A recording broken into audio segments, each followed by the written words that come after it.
Можно говорить, вообще не ожидал, что это со мной произойдет. Но также, когда первые дни лежал в больнице, думал, что навсегда останусь калекой. Потому что вопрос стоял, чтобы удалить, ампутировать ногу. И там еще сложные операции делать, мозг и там в глазе. Но я так удивился, что меня 21 день выписали из больницы без единого операции. Потому что я имею справки, которые врачи написали. И вот уж 13 лет, 14 лет будет скоро.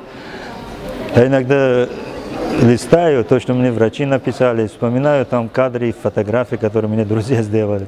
И никак не могу поверить, что это произошло со мной. Потому что, хотя шрамы, следы остались, но ни малейшего боли, ни малейшего удобства.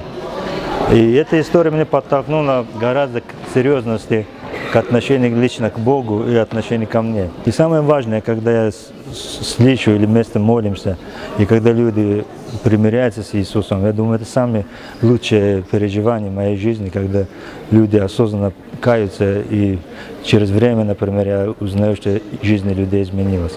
Поэтому для меня огромная честь и привилегия, что эта история, которая когда-то казалась трагедией, сегодня стала источником нового, можно сказать, импульс дал, силу дает, чтобы я мог идти и безбоязненно проповедовать Евангелие Господа нашего Иисуса Христа. Мое пожелание дальневосточным людям, на Дальний Восток или Хабаровск, вернулся из Камчатки, это замечательный край. Мое желание одно, что пока есть на земле возможность, люди примирились с Иисусом. Это огромное мое желание.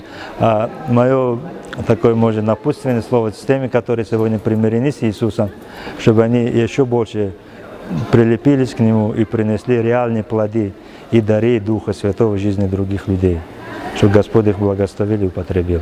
Аминь.